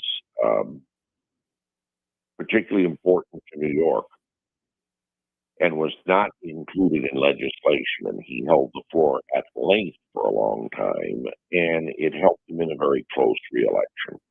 Whether that was the last, I'm not sure. But let's just say the talking filibuster has been very rare in modern times. Well, and that would have to be 24 hours, would it? Around the clock if you're going to hold the floor. Yeah. Yeah, not a lot of people are willing to do that. I think the longest speech recently was in the House with Jeffries for 20 some hours. With something like that, and they had special orders then allowing him to speak. In the Senate, Strom Thurmond still has, to my knowledge, the record. Senator Thurmond of South Carolina has the record when he spoke against civil rights legislation in 1957, and he spoke nearly 24 hours on it. But he had the advantage of 3 quorum calls and Bill Proxmire of Wisconsin being sworn in to the Senate after winning a special election so he could rest. Wayne Morse of Oregon claimed that he spoke nearly the same length of time without any breaks at all in 1954. So when you're talking 24 hours straight, that's a lot of talking. And reading the phone book or novels, or do they really do impromptu? I mean, you could run out of things to say, I would think. Yeah, that's right. They'll read from books and things. Ted Cruz read a bedtime story to his daughters when he filibustered. And there's stories about recipes being put in and other things, but most of the filibusters in modern times did stick with the issue per se. D'Amato, for example, would do it, but when he talked about Texas getting more federal dollars than New York, he sang deep in the heart of Texas in his filibuster. So, wow, this goes on. Another big issue that Trump covered during the speech was tariffs, and tariffs have been controversial. His Nothing favorite else. word. Yeah, it is his favorite. But it's been controversial, and it's been doom and gloom from the onset. We had many economists; they were going to be in a recession or depression in 25 if these other things go through. It didn't happen. A lot of them come back and recanted and said better than I thought. So it's gone through this big roller coaster of what is tariffs? Is it good? Is it bad? But right now, the courts have said he can't do it in the manner that he is, and he's got to get back working with Congress, which big question mark on on that. I think I don't know where it's going for right now, and where do you think we're going to be with the tariffs in a couple weeks, or is he going to be able to continue them? You know, Russ, Well, do you feel like these judges are kind of overstepping their boundaries? Probably. Yeah, Yeah. What do you think, John? absolutely. Well, again, I think if they had focused in the argument on the 1930 Tariff Act, which was upheld by the Supreme Court, they might have turned 2 votes around in the court. With my friend George Braun, a lawyer who's argued cases in front of the court, I'm not going to get into what the court might have done under any circumstances. I'm not going to write another volume of the Brethren, but I would say that you will watch the president try to work around this. Remember, steel and aluminum, for example, were untouched in terms of these tariff restrictions that are there. He could impose a 15% across the board tariff on everyone. Power to do so was unimpeded. There's a lot he still can do, but the idea of arbitrarily lifting, placing tariffs, no, the court struck that down. My guess is we haven't heard the last of this. Yeah, but I guess for him to do what he really wants to do, he's going to need Congress, and I don't see that being an easy chore, particularly with a divided Congress and with Republicans not all on board with all the tariffs and the misunderstanding. No, and I think in the House he would secure narrow passage. Although again, the House is now the most closely divided since 1930. One more resignation, one more death on the Republican side is going to make it a virtual tie. On the Senate side, you have 3 Republican senators defect, or I should say 4. That makes it 51-49, assuming one gets over the filibuster and brings something to a vote. And it's going to be very difficult to do. Yeah, Uh, Just leave it at that. he's have a mess on his hands. Everything's close. What you said, the leadership and the makeup of the Congress is very Right. close, and of course that started this furor of redistricting, especially with the Supreme Court ruling and all that. Texas was the Yes. first to go, and now it's I don't know how many states, California. 10, 15 are looking at it and Right. trying to get through. Some of them trying to break their own Missouri did. rules. California did, and that went to the court. Yeah, some states have done it, and others are talking about it. Indiana backed down completely, and now many of the Republicans who wouldn't go along with it are facing stiff primary challenges. Yeah, I don't know where it's all going, but for me, looking at it, when a state like California, which is proportionately huge Democrats, more Democrats legislators bigger than the percentage that there is actually in the voting bloc, and they say they're going to stretch it to 5 more. Somehow, I question it. If they're going to make those majorities so thin that there's no guarantee, and there's never a guarantee in the first place, because that's why you can have these wild swings sometimes where one house, after an election picks up 40 seats or something. Something like that, yes. And don't forget Virginia, where Democrats are moving to reduce the state and having only one Republican U.S. representative. Right. I don't know how they do that, and that's a theory. As far as you're going to redo the districts where there's 52% Democrats, that doesn't mean they all vote in unison. No, they don't.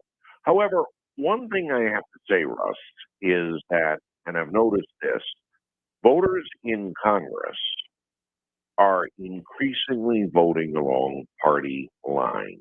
You get very few defectors from one side to the other. Almost no Democrats will vote for a Trump-backed measure now. And likewise, on the Republican side in the House, you have Tom Massey, who votes no on everything, including adjournment, and Don Bacon of Nebraska, and that's about it. Yeah. There's a big penalty to pay to not follow partisan policies, partisan policies. And I know still out in the streets, so you hear voters talking, well, I vote for the person, the party doesn't matter. Right, you say that. Yeah. Well, but I would point out to you, Virginia, you had an election in which Ms. Spanberger won fairly comfortably. Right. The lieutenant governor trailed a little bit. And then in the race for attorney general, the third race on the ballot in the Old Dominion, a Republican attorney general was running for re-election, Jason Mieres.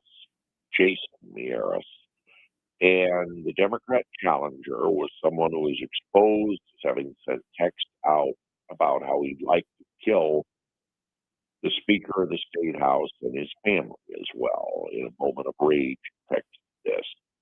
And it was all revealed. It was very embarrassing.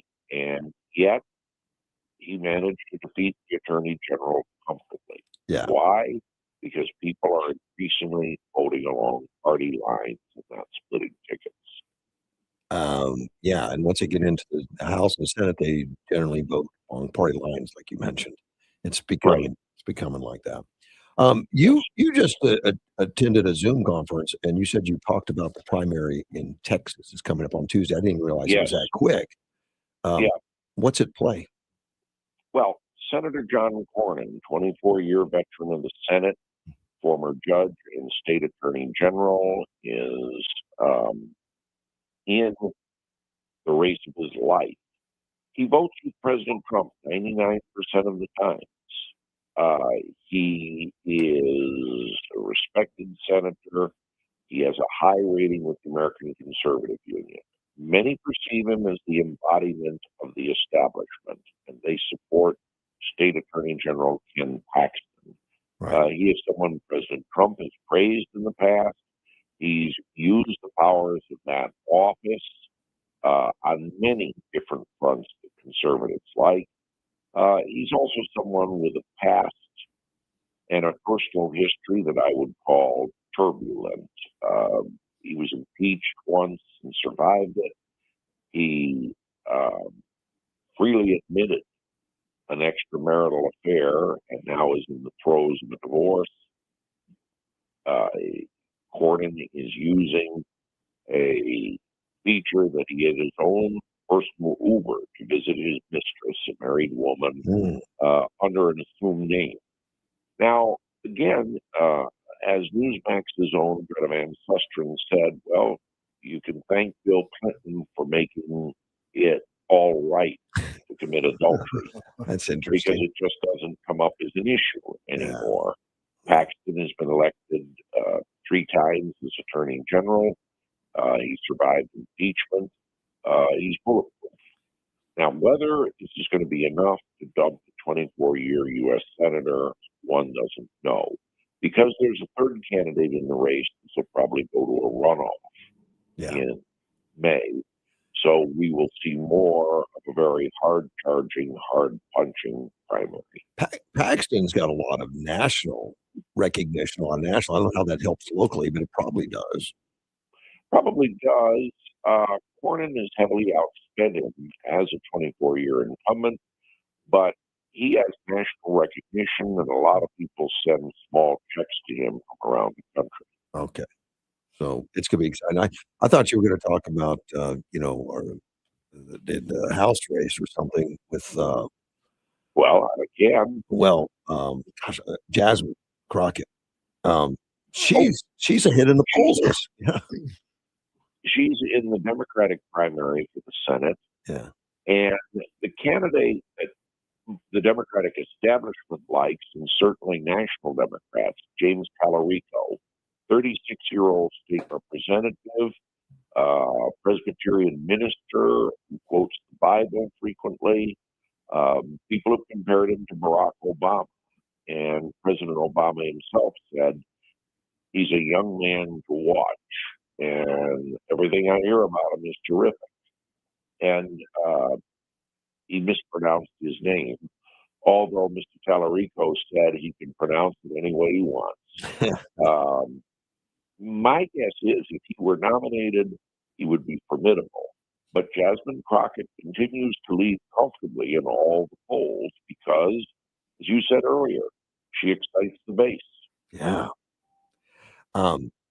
It's kind of amazing to me. I think she's, some of the stuff's just not serious and silly and all that, but she knows what her base is looking for. And at the end of the day, that's, you want to get the voters. Right. Exactly. Does she have any chance of winning if she gets the primary one? I doubt it because Texas is still conservative and Republican, although it's getting closer. The last time Texas elected a Democrat to the U.S. Senate was 1988. The last time a Democrat won statewide office in the Lone Star State was 1994. Texas is still Republicans. And I might add that the Hispanic vote is growing as it is in California. But many Hispanics who settled in Texas tend to vote Republican. Ted Cruz is the state's first Hispanic senator, and he always gets between 40 and 50% of the Hispanic vote. Yeah. I like him. I think he's done a good job, and he's really he's had some battles that he's nearly won. I mean, he has been challenged quite a bit. But well, to use a phrase that was said about Secretary of State John Foster Dulles, he's a bull who brings along his own china shop. And I'll give you an example. He had a key piece of legislation involving the highways in Texas, and it was something important to him. Dan Crenshaw, Republican congressman, decorated war veteran, blocked it on the House side and wouldn't support it. And there's so much internecine warfare in Texas. And now Senator Cruz endorsed Crenshaw's primary opponent and cut a television commercial for him. Wow. Is something that's going on today? They're interviewing Bill Clinton for the Epstein thing. Being deposed, yes. Yeah, yes, being deposed. I was surprised about a couple things. One is they agreed to go to Chappaqua to go do that, which means they probably had to take 50 people to travel to Chappaqua versus having them come in. Somehow they agreed to that stuff. He had that kind of ability to get that agreement. And is it really worthwhile at this late date? Are we going to learn anything? And is it important to our country at this point? I mean, I kind of agree with Trump on this, that we've kind of, been through the whole thing. We're kind of wasting our energy, but I don't know. It's important to the voters. I guess it needs to happen. Well, it does, and one doesn't know what's coming out. You're seeing in the private sector many top executives, not to mention former Treasury Secretary Larry Summers at Harvard, all being forced to resign because of an association with Jeffrey Epstein and their names coming up in the long awaited Epstein files. It's funny, President Trump said there was nothing there. It was not something he would push, but then, he clearly saw opinion was in favor of this coming out, particularly within his base. And he changed very quickly. I don't know where the end of the Epstein case will come. I do know in Great Britain, however, it is having a tremendous effect and very likely will bring down the government of Prime Minister Keir Starmer. Just last night, the Green Party in Britain handily won a by-election for the House of Commons in Manchester, which is normally safe, blue-collar country for Labour. Labour wound up coming in third. Why? Because the Epstein case is totally caused embarrassment to the royal family when one looks at Prince Andrew, Mr. Mountbatten Windsor, now being deposed on it, or the case of Peter Mandelson, former cabinet official and ambassador to the U.S., being arrested and soon to be deposed. And the question is, did he give inside information, classified information to Mr. Epstein while in government? And this is the man that, against the advice of a number of people, Sir Keir named as ambassador to Washington. He has since resigned. So I would say, whatever Epstein's life in the United States, he's stronger than an acre of garlic in the UK. I find it interesting the way the press, reports on it, talks about it. It says, quite often you'll hear statements made that, well, Trump and Clinton both are mentioned many times. Like being mentioned in the files is the damning issue, not being mentioned in an act of something illegal, but just being mentioned. And a lot of those mentions are different between Clinton and Trump. I mean, he hated Trump. So a lot of those mentions were FBI mentions of him. They say, well, Trump, we can't find any involvement. We're not going to, but they just say mentions as if it's damning enough to mention, even if it was Epstein hates him, it was mentioned. The historian David Piotrowska, author of 6 critically acclaimed books on presidential election years, said that what this is akin to was 1954, when at a Senate committee investigating communist influence in the U.S. Army, the question was a dentist who had never denied being a communist, named Irving Perez, was twice promoted. And they wondered why, when he refused to rule out on his papers being a communist. And everybody was saying, who promoted Perez everywhere? And this is akin today, he said, to who knew Epstein? Yes. But it doesn't seem to be equally weighted in a lot of, you've got press that's, very much protecting conservatives, and then some very much protecting Democrats. And it's a lot to wade through for the average person that wants to take a look at the real picture. Because mentioning was not enough. It's, well, what did they mention to me? But, Exactly. But as you say, President Trump hasn't been implicated because when he realized what Jeffrey Epstein was, which is a juror, someone who would cause him business, he not only cut off ties to the man, but barred him from his club. yeah. And that was early on, before most people even knew about. Exactly. That was I believe it 2002. was 25 years ago. Yeah. Right. And Close to They it. actually testified against him in an affidavit, and also.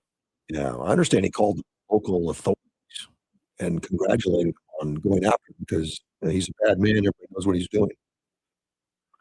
And Of course, some of the press on the left took that as well, see, Trump knew what he was doing, and he didn't come forth right with everything or something. It's just trying to put it in a bad picture. But it's interesting how the press handles it. But I think what is the dominant press now, John? Who is it? What's mainstream now? Hard to say because remember, online news has risen phenomenally in the last 10 years. And when I speak to journalism students, I ask how many get your news from the daily newspapers. No one puts up their hand. They read online and they read what they want. And this includes items on Google, blogs by people, etc. Same with television news. Newsmax was in its infancy 10 years ago, and now it's the third most watched cable channel in the country. Wow. And all of this was entirely fiction from a fiction writer's mind 10 to 15 years ago. The fact is that the establishment media, legacy media, just doesn't pack the punch that it used to because one can find alternative media. Yeah. So nobody's got the upper hand, but we talk about differences in Congress, and that's become more, angry and more partisan. The news is becoming the same. It's a reflection of that also. Recently in Britain, a reporter for the Financial Times asked Nigel Farage, the Reform Party leader, about his education at a high-priced private college, and pointed out that other leaders of the party went there, and how could they give a firm commitment that they supported state education in Britain? He simply said, I'm not going to even waste my time because you're going to write whatever you want on whatever you want. Next question, please. Well, we got a lot of that here too in the United States, and a lot of times the legislature will say, "Well, who are you with?" Oh, Fox News, never mind.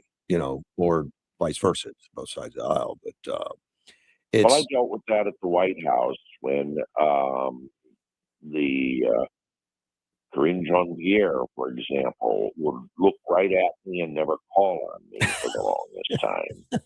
Now, in fairness, Obama's press secretaries, two of the three were very kind to me, but that was a long time ago. and what about Levitt? How does she do? You think she reaches where she needs to go across? Yes. Across? Okay. Yes, I do. And she's fearless, remember. She had run for office, and she had emerged as Donald Trump's spokeswoman in the campaign. Yes, she's outstanding. She's brutal, and you're not going to shake her. No. I think when CNN's Natasha Bertrand questioned whether the U.S. missiles actually did hit nuclear facilities in Iran, she came back and pointed out this is someone who questioned the importance of Hunter Biden's laptop, for goodness sakes. And she went through a whole string of stories Natasha Bertrand produced, which had an agenda. Do you feel you're getting the transparency from the administration through her? Yes. Okay. Is that always the case, though, for others? I'd say her door is always open. And when she's not available to talk, she'll have an assistant like Anna Kelly talk to the reporter. So you don't get the I'll circle back stuff. You get No. answers. Okay. No, circle back stocky is long gone. Good deal. Sir, I am running out of time. It has been a thrill. I appreciate having you on. Oh, I always appreciate being here, and you feel better, Russ. I understand you had some health trouble lately. Well, yeah, a little bit, not much. I'm good, but thank you. Okay. I hope I didn't reveal any inside information here. I have no secrets. We talk about it every day, and I whine about it on the air. So yeah, it's all good. Call on me anytime, my friend. Thank you, and thank you, George. Take care. Hey, no problem, guys. Everybody have a great weekend. All right. Bye bye. You too. And I'll be right back. AM 560 KBLU. Unseasonably warm weekend is coming with a high of 97 on Friday. North wind at 10 to 15, clear and 64 Friday night. Partly cloudy 98 on Saturday, 66 Saturday night, sunny and 96 on Sunday. All right, do-it-yourselfer, you've got the idea, and you got your building supplies at Southwest Lumber. That's right. Now, all you need is a bunch of expensive tools to get the job done. Oh, that's right. And you know just the place to rent them. Southwest Lumber, your home for everything home improvement. Southwest Lumber has half-day to multiple-day rentals available on just about anything you need to finish the job. Rent equipment and tools on Saturday and Sunday, it's free. Stop in today at 1917 South Avenue B in Yuma. Southwest Lumber, ready for everything. What's up, Yuma, and hello, Russ Clark Show listeners. Johnny Porter here, and I just made the switch to Allo Fiber, and it's a game changer. Lightning fast speeds for streaming, working from home, and gaming. No buffering or slowed down speeds. It's time to ditch the glitch and switch to Allo Fiber. This month, Pure Talk is honoring Jackson and Lincoln by offering unlimited talk, text, and plenty of data for just $25 a month. Meanwhile, Big Wireless is honoring Ben Franklin by charging families hundreds of dollars for the same 5G coverage. What? Franklin wasn't even a president. Hang on to those Benjamins. Dial pound 250, say Mike Rowe, and save 50% off your first month. That's pound 250, Mike Rowe, to switch to an American wireless company that's truly unprecedented. Pure Talk.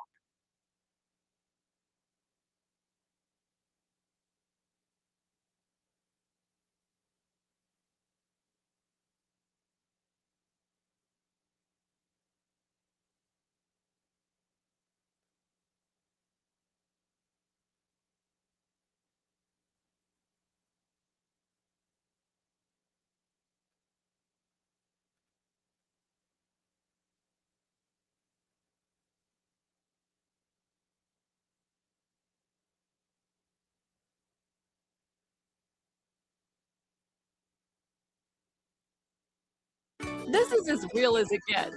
Get up, get kids up, feed the dog, feed the kids, out the door, work, pick up kids, dinner, bath, bed, repeat. You strive all day to make life better for them. So why not make life better for you? Get Strive-free checking at Avenir Financial. No frills, no fuss, no monthly fee. Open a Strive-free checking today at avenirfinancial.org. Certain restrictions apply. Federally insured by NCUA. March 6th, 7th, and 8th will be a weekend full of food, entertainment, and hundreds of classic cars and trucks. It's Midnight at the Oasis, but how about a free warm-up with the rally on Main Street? Thursday evening, March 5th, from 6 to 8. It's a preview of Midnight at the Oasis. The rally on Main Street is in downtown Yuma, and it features classic cars and trucks on display, along with music from the Chavez Family Band. And it's free for the entire family. Thursday evening, March 5th, from 6 to 8. It's the rally on Main Street in downtown Yuma. Another Caballeros signature event. Crime is already skyrocketing in 2026. Now, you may already own a firearm, but before you face the financial, the legal, the emotional weight of pulling that trigger, there is new technology, a smarter option. It's non-lethal. BYRNA.com. Berta makes less lethal launchers. It fires tear gas, pepper spray, kinetic rounds. It is designed to stop an attacker for up to 40 minutes. That gives you time to escape. That gives you time to get help without deadly consequences.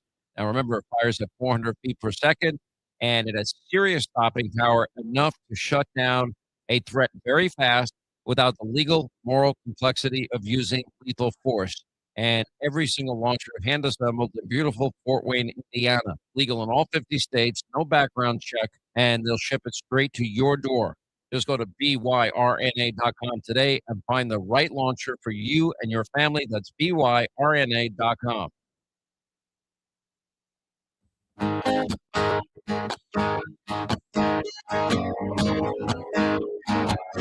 AM 560 KBLU, Russ Clark with you. Back with Greg Wilkins. Yeah, buddy. Really nice to have John Gizzy and George Braun. Although George Braun did, he allowed me to go ahead and do the whole interview, which I do appreciate. He man. did. I mean, sometimes I'm like, I want to do it, George, by myself. As I'll have 50 things I want to ask, and that's just selfish on my part. Yeah. But he's such a knowledge and so willing to share. and open up and those things. I try to prepare for them though, so I at least don't sound like it's the first time I heard of something. Yeah. But it's hard to keep up with him.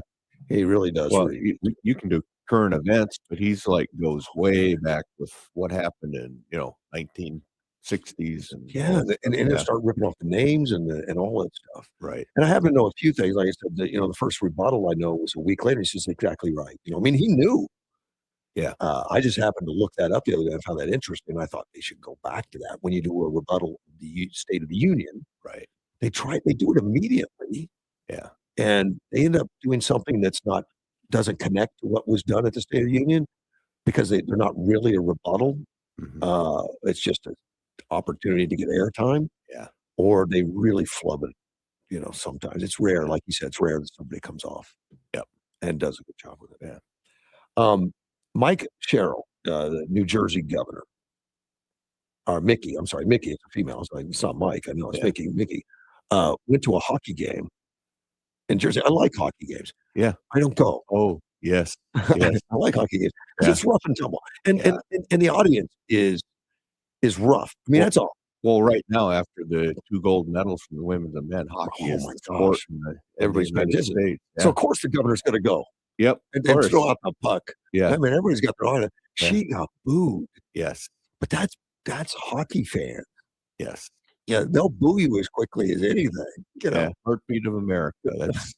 That's got booed. And she she did the right thing. She kept going. Yeah. She ignored it, but it still had to be tough being the governor and thinking, I'm going to this great event. There's a lot of fans, excitement, boo. Yeah.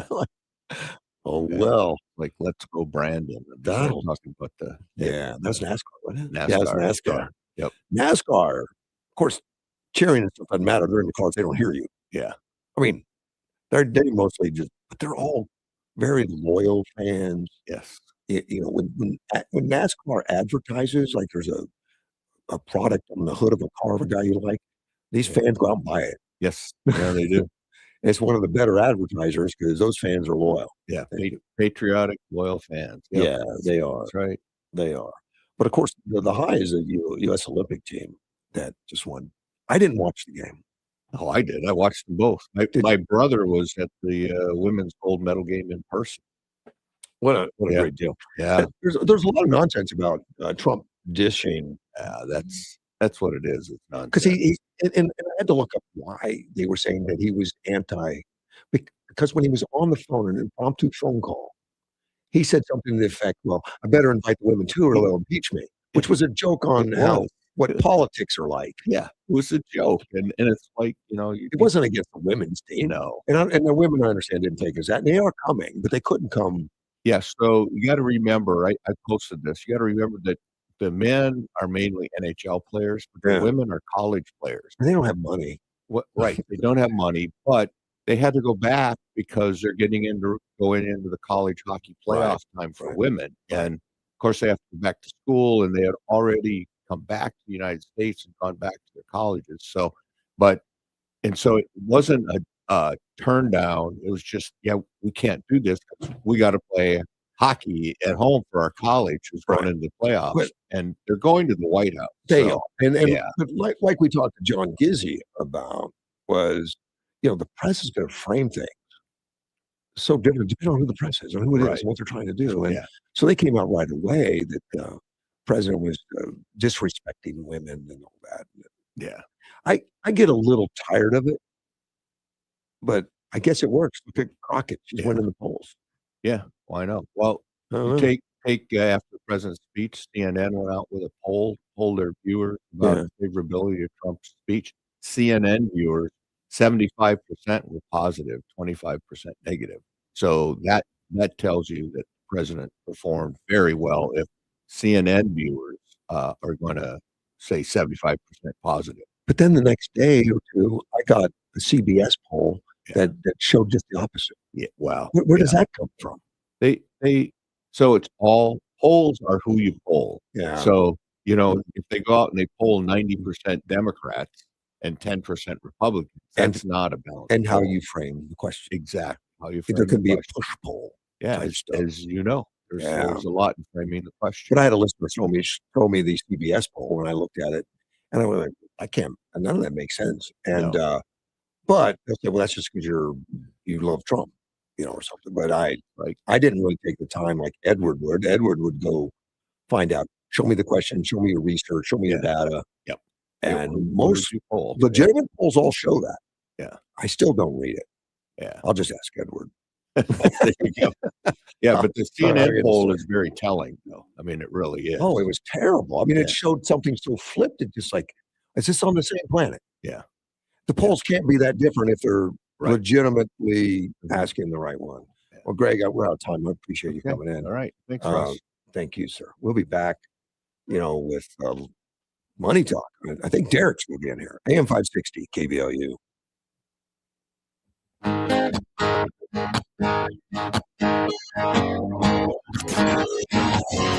There's a man in DC. News Talk 560 KBLU. He fences with grace.